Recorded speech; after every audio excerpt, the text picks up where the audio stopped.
Mesdames et messieurs, bonsoir. C'est avec un immense plaisir que je vous retrouve dans cette émission, les tribunes de l'excellence. Alors, nous recevons dans cet entretien son excellence, Monsieur Hassan Askari. Il est l'ambassadeur de la République islamique d'Iran au Sénégal.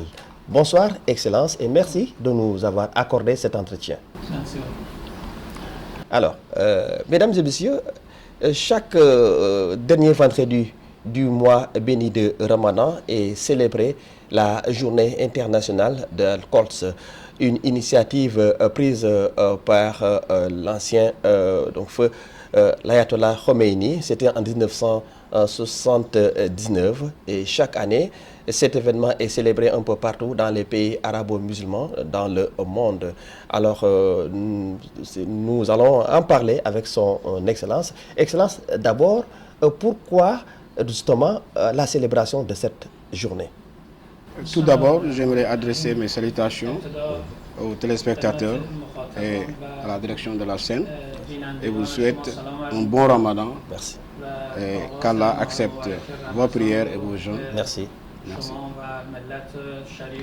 La journée internationale Quds est un événement annuel qui a lieu le dernier vendredi du mois sacré du Ramadan afin de soutenir les Palestiniens et de s'opposer aux sionistes en Iran et dans de nombreux pays du monde. Ce titre est l'héritage et l'initiative de l'imam Khomeini, rahmatullahi alayhi, qui a été déclaré en 1980 dans le but de défendre et de soutenir les droits des Palestiniens et de lutter contre l'arrogance mondiale et surtout le sionisme. Il vous est rappelé que Jérusalem est la ville la plus importante de Palestine et que la mosquée Al-Aqsa est la première qibla des musulmans sous occupation du régime israélien. La journée mondiale d'Al-Quds est donc un jour pour déclarer la solidarité mondiale des nations, en particulier des nations musulmanes, avec le peuple opprimé de Palestine, représenté chaque année par les peuples de la plupart des pays du monde, en particulier les musulmans. Alors, donc, depuis le début de cette célébration jusqu'à nos jours, la situation va de mal en pire. Comment vous l'expliquez, Excellence? C'est une très bonne question. Cette question peut être examinée sous deux angles. Tout à fait. Lesquels? Du premier point de vue, les peuples opprimés de Palestine et de Gaza ont subi de nombreuses pertes matérielles et humaines au cours de cette crise. Toutes les infrastructures, hôpitaux, centres éducatifs et médicaux, centres religieux et maisons ont été détruits et plus de 32 000 personnes, dont les hommes, des femmes et des enfants, ont été martyrisés et des centaines d'autres crimes ont été commis contre eux par le régime sioniste. Du deuxième point de vue, cette crise a fait revivre la Palestine qui était censée disparaître et être oubliée. Le nom de la Palestine et de Gaza et leur oppression ont été entendus aux quatre coins du monde. Elle a fait que l'oppression et les crimes du régime sioniste seront de plus en plus révélés aux yeux des peuples du monde. La guerre à Gaza a amené le monde à voir clairement les atrocités et les cruautés commises par le régime israélien pendant 75 ans. La crise de Gaza est devenue une bonne épreuve pour montrer les faux défenseurs des droits de l'homme. L'opération de déluge d'Al-Aqsa était une réponse à cette décennie d'occupation et aux atrocités continues mais négligées du régime sioniste. Durant cette décennie, le régime d'apartheid et d'occupation sioniste ont toujours commis des folies contre les Palestiniens. Mais le monde n'était pas prêt à les voir, même Biden et Trump aussi étaient de cet avis. Oui. Alors, maintenant, la situation étant telle, maintenant, comment vous analysez, Excellence, aujourd'hui, l'évolution de la situation aujourd'hui dans la bande de Gaza? Ce dont on est témoin aujourd'hui est l'un des crimes les plus terribles et les plus odieux commis par le régime sioniste contre la population opprimée et sans défense de Gaza au cours du XXIe siècle. Les crimes dont on a été témoin au cours des 7 dernières décennies. Ce qui se passe en Palestine occupée et en particulier à Gaza, est une source de profonde préoccupation, de regret et de honte pour la race humaine et pour les institutions internationales. Les crimes qui ont lieu constituent une double injustice envers une nation qui subit une occupation impitoyable depuis 75 ans et qui est privée de tous les droits de l'homme et de la dignité humaine. Aucune personne consciencieuse ni aucun gouvernement responsable ne peut ignorer les crimes odieux qui ont lieu et les conséquences très dangereuses de cette situation sur la paix et la sécurité de la région.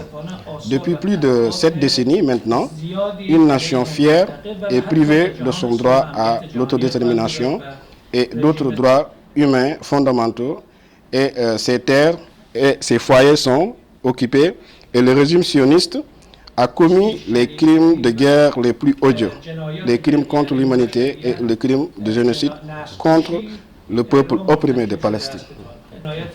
Au cours de ces 6 derniers mois, de nombreux exemples de violations des droits humanitaires et de génocide par le régime sionistes se sont produits, comme l'ont reconnu toutes les institutions et organisations internationales des droits de l'homme, ce qui montre l'apogée des crimes de ce régime qui a franchi toutes les lignes rouges et qui s'est permis de commettre toutes sortes de crimes. Du bombardement et de la destruction d'hôpitaux, d'écoles et de lieux de culte jusqu'à la coupure de l'accès à l'eau et à l'électricité, au téléphone et Internet et à l'utilisation de bombes à fragmentation et au phosphore et même à la menace de bombes atomiques du régime sioniste contre le peuple opprimé de Gaza. Le martyre de plus de 32 100 personnes, dont plus de 13 000 enfants et 9 000 femmes, le meurtre de 136 employés de l'ONU, l'assassinat de 125 journalistes, ce qui est sans précédent dans l'histoire, la disparition de plus de 8 000 personnes, plus de 70 000 blessés et plus d'1,5 million de personnes déplacées et portées disparues sous notre exemple. Ce sont des exemples de ces crimes.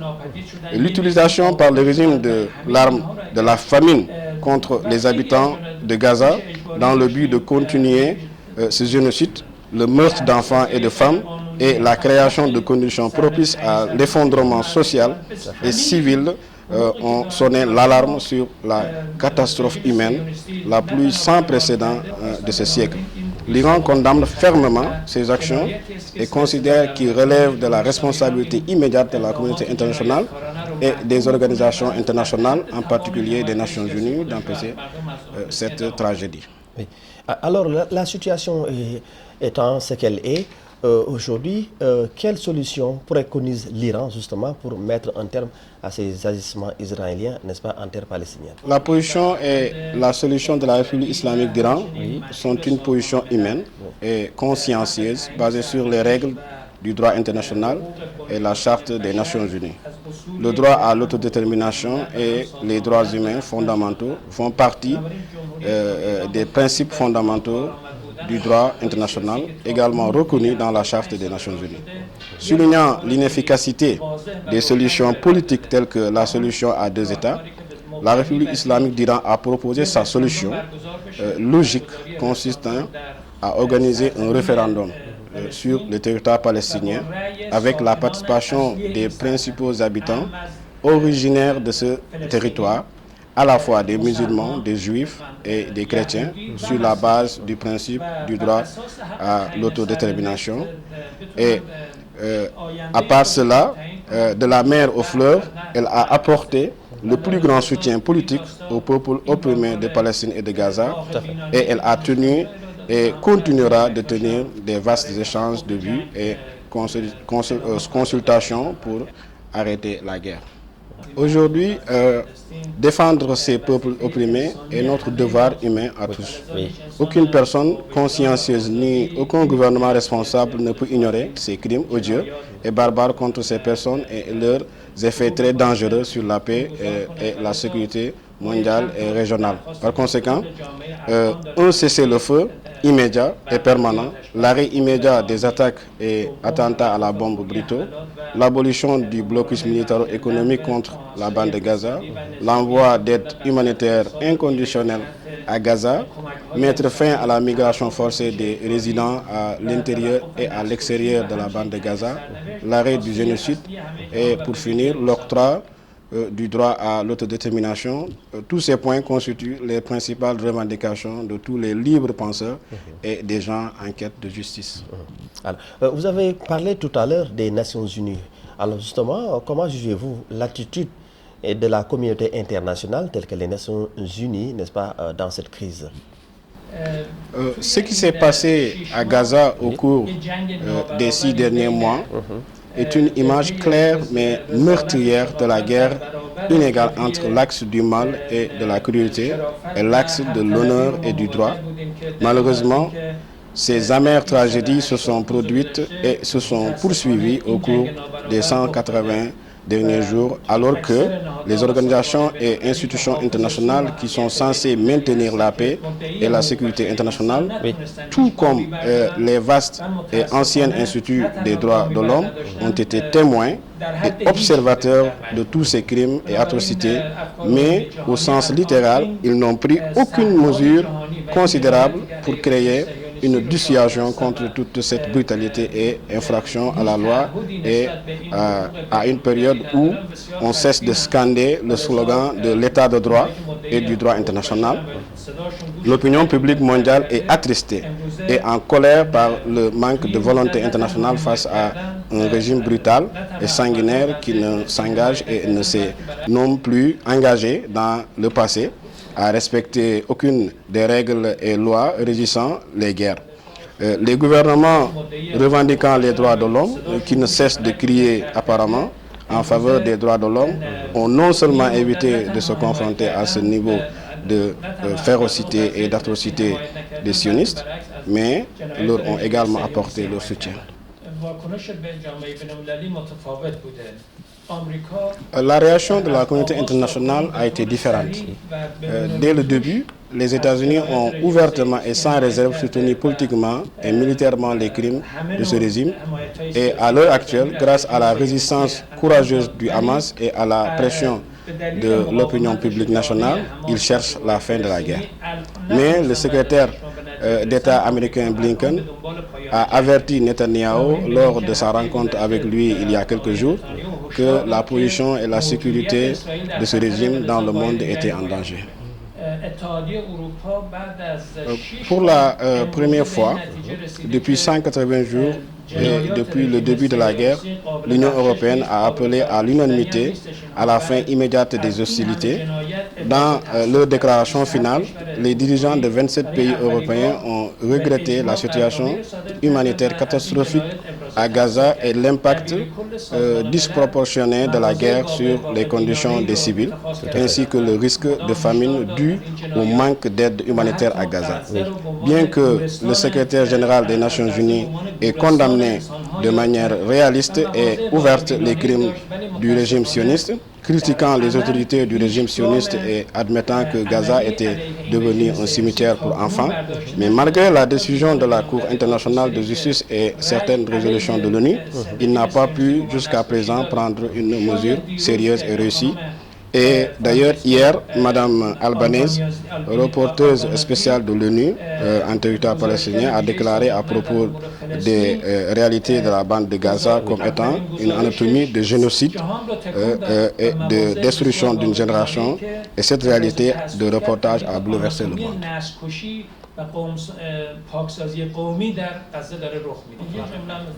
De l'autre côté, nous n'avons jamais été confrontés à un tel niveau de colère publique de la part des peuples du monde et de certaines organisations internationales telles que l'UNICEF et Amnesty International contre le régime sioniste, ce qui est un signe de la cruauté excessive et des crimes de ce régime et de l'oppression contre les populations de Gaza et de Palestine. Le mois sacré du Ramadan est l'un des mois dits haram au cours desquels la guerre est interdite par l'islam. La poursuite de la guerre au cours de ce mois béni qui est interdit est l'un des autres crimes de ce siècle que la communauté internationale et les Nations Unies n'ont malheureusement pas pu prendre des mesures concrètes pour y mettre fin. Alors, Excellence, parlons à présent justement du monde musulman. Comment jugez-vous l'attitude des pays musulmans dans cette crise? Durant les 180 jours de génocide à Gaza, la capacité politique, économique et militaire des pays islamiques face à ce désastre anti-humain du siècle, les pays islamiques, avec une immense population adhérant aux valeurs islamiques et humaines, bénéficiant du don de Dieu de maîtriser d'énormes réserves d'énergie stratégique et d'une domination géographique étendue dans le domaine des transports et des trois communications air, mer et terre, et des dizaines d'autres potentiels, auraient pu augmenter les coûts du comportement anti-humain du régime sioniste jusqu'à la dissuasion efficace et même de l'arrêt de la guerre. Malheureusement, ils n'ont pas tiré profit de ces capacités. Les pays musulmans ont adopté des positions et des mesures différentes face à cette crise. Et nous n'avons pas été témoins d'une unité d'action et d'une défense globale et pratique de la part de certains pays islamiques. Certains ont adopté des positions très fortes et des positions intermédiaires, et certains ont fait semblant de défendre le peuple palestinien, mais dans la pratique, ils ont joué un rôle important en répondant à certains des besoins du régime sioniste, notamment en lui fournissant du carburant. L'imam Khomeini a dit il y a 40 ans, si chaque musulman se contentait de verser un seau d'eau sur le régime israélien, l'Israël serait noyé. Et malheureusement, ils ne l'ont pas fait. Compte tenu de l'échec du Conseil de sécurité de l'ONU à arrêter la machine de guerre du régime sioniste dans la bande de Gaza et en Cisjordanie, nous pensons que les islamiques ont la possibilité d'arrêter la guerre s'ils adoptent une démarche unifiée adaptée à leur capacité. Alors, Excellence, si vous le permettez, parlons de toute autre chose. Je rappelle que vous suivez votre entretien avec son Excellence, M. Hassan Ghazghari. Il est l'ambassadeur de la République islamique d'Iran au Sénégal. Alors, Excellence, nous allons parler des relations entre le Sénégal et l'Iran. Comment appréciez-vous justement ces relations? Les relations bonnes et croissantes entre la République d'Iran et la République du Sénégal ont passé un demi-siècle et sont entrées dans leur 52e année. Et heureusement, ces relations ont toujours été amicales et productives. Tout à fait. Ces relations se nouent dans une atmosphère basée sur l'interaction et la compréhension mutuelle. Et les parties s'engagent à promouvoir cette coopération dans différents domaines. En tant que deux pays musulmans, l'Iran et le Sénégal ont de nombreux points communs dans les domaines religieux, culturels, stratégiques, géopolitiques et économiques. Grâce aux bonnes relations historiques et constructives entre les deux pays, la coopération entre les deux pays se poursuit dans tous les domaines, mais compte tenu des capacités des deux pays, il existe une possibilité d'améliorer encore davantage les relations. La mise en œuvre par l'Iran du projet de transmission d'une ligne d'électricité Dakar-Touba-Kaolack d'une longueur de 82 km, la création de la co-entreprise Séniran Auto au Sénégal et le renforcement de la flotte de taxis sénégalais sont quelques-uns des exemples marquants de ces coopérations. L'approche actuelle de la République islamique d'Iran est de consolider et de promouvoir ses relations économiques conformément au renforcement des relations politiques, culturelles, religieuses et universitaires. Tout à fait. Je suis heureux de dire qu'à l'ombre de cette approche, des mesures importantes ont été prises l'année dernière. Plusieurs occasions ont été offertes aux responsables des deux pays de se rencontrer en marge du sommet de BRICS en Afrique du Sud. Les présidents iraniens et sénégalais se sont rencontrés et ont échangé de vues. Les ministres des Affaires étrangères des deux pays se sont rencontrés et consultés en marge de la réunion sur les droits de l'homme à Genève. Et les vice-ministres des Affaires étrangères des deux pays se sont rencontrés et consultés ici à Dakar. La première commission mixte de consultation politique entre les deux pays s'est tenue également à Téhéran. La 5e réunion de la commission mixte économique des deux pays s'est tenue avec succès au niveau ministériel en décembre de l'année dernière à Dakar, après une pause de 13 ans. Et 6 documents de coopération ont été signés entre les deux pays dans les domaines politiques, économiques, culturels et judiciaires, ce qui constitue un bon cadre pour le développement des relations. De nombreuses autres délégations ont également été échangées dans différents domaines et à différents niveaux entre les deux pays. Au cours du mois prochain, 520 véhicules Samand issus des nouveaux produits de Séniran Auto entreront dans la flotte de taxis du Sénégal. Ah, ça c'est important. 30 nouvelles voitures produites en Iran de marque Tara, Haïman et Dena sont également arrivées au Sénégal. Dans le domaine de la production automobile, nous recherchons la diversification et le développement de la coopération en créant des stations-service, en réparant les voitures et en effectuant le contrôle technique des voitures. Ces mouvements ont non seulement renforcé, approfondi et amélioré les relations bilatérales, mais montrent également la dynamique des relations entre les deux pays.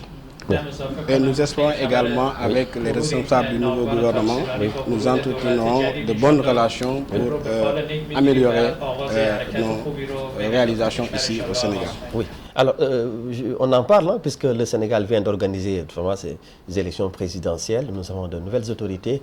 Le président Bassirou Diomaye Faye a été élu donc 5e président de la République du Sénégal. Excellence, comment comptez-vous justement travailler avec ces nouvelles autorités sénégalaises entre le président Raïssi et Bassirou Diomaye Faye du Sénégal? Tout d'abord, permettez-moi de me réjouir de l'élection de M. Bassirou Diomaye Faye à la tête de la présidence. Et également de féliciter sincèrement tous les responsables et le peuple bien avisé du Sénégal pour le déroulement réussi, calme, démocratique, transparent et pacifique des élections. La tenue de diverses élections au Sénégal a maintenu et promu la population du Sénégal comme l'un des pays leaders, modèles et démocratiques en Afrique, notamment en Afrique de l'Ouest. La tenue des élections et l'investiture de M. Bassirou Diomaye Faye démontrent le dynamisme et le maintien du modèle démocratique au Sénégal. Et la République islamique d'Iran respecte le choix du peuple. Pour la République islamique d'Iran, le maintien de la stabilité, de la paix et de la sécurité est le principe le plus important. Et comme par le passé, elle est prête à coopérer pleinement avec les nouvelles autorités du Sénégal, et elle poursuivra non seulement sa coopération, mais aussi essayer d'approfondir cette coopération dans tous les domaines, de la consolider et de l'améliorer. L'histoire des relations entre les deux pays est ancienne et enracinée dans les points communs, religieux et culturels entre les deux nations. Tout à fait. Les relations bilatérales ont toujours fixé des principes et des intérêts communs. Par conséquent, l'expérience a prouvé que l'arrivée au pouvoir de nouveaux gouvernements non seulement n'a pas modifié les politiques et les approches des deux pays l'un envers l'autre, mais a également renforcé les relations existantes. La République islamique d'Iran continuera de soutenir comme auparavant le nouveau corps dirigeant élu par le peuple. Je veux nommer M. Bassirou Diomaye Faye. Je félicite encore une fois pour l'élection de M. Bassirou Diomaye Faye à à la tête du pouvoir et félicite également le gouvernement et tous les membres du gouvernement. Oui, tout à fait. Alors, Excellence, nous arrivons au terme de cet entretien. Peut-être juste un dernier mot, un message. Pour terminer, j'aimerais vraiment dire que je suis très positif par rapport aux relations que l'Iran entretient avec le Sénégal et qu'on va arriver à améliorer nos relations et essayer d'utiliser le potentiel des deux pays. Et je souhaite vraiment travailler dans ce sens avec l'équipe du nouveau gouvernement. Et l'arrivée de M. Bassirou Diomaye Faye à la tête du pouvoir montre également qu'il y a un nouveau type d'énergie qui se voit au niveau du Sénégal. Et je sais que cette énergie est positive et que nous allons travailler dans ce sens pour pouvoir améliorer les relations entre les deux pays. Merci beaucoup. Merci, merci, Excellence. Merci. Voilà, merci. C'est vraiment gentil. Voilà. Voilà, mesdames et messieurs, c'était donc votre entretien avec son Excellence, M. Hassan Gaskari. Il est l'ambassadeur de la République islamique d'Iran au Sénégal et pour prétexte justement la célébration de la journée internationale d'Al-Quds, une initiative de feu imam Ayatollah Khomeini. Alors, nous avons eu à parler, n'est-ce pas, de la situation actuelle, n'est-ce pas, dans la bande de Gaza. Et puis, la deuxième partie de cet entretien était consacrée justement aux relations qu'entretiennent les deux pays, entre le Sénégal et l'Iran. Merci à toute l'équipe technique qui m'a aidé justement pour la réalisation de cet entretien avec son Excellence, M. l'ambassadeur d'Iran au Sénégal. On va se donner rendez-vous très bientôt. Passez d'excellents moments en compagnie de nos programmes. Au revoir.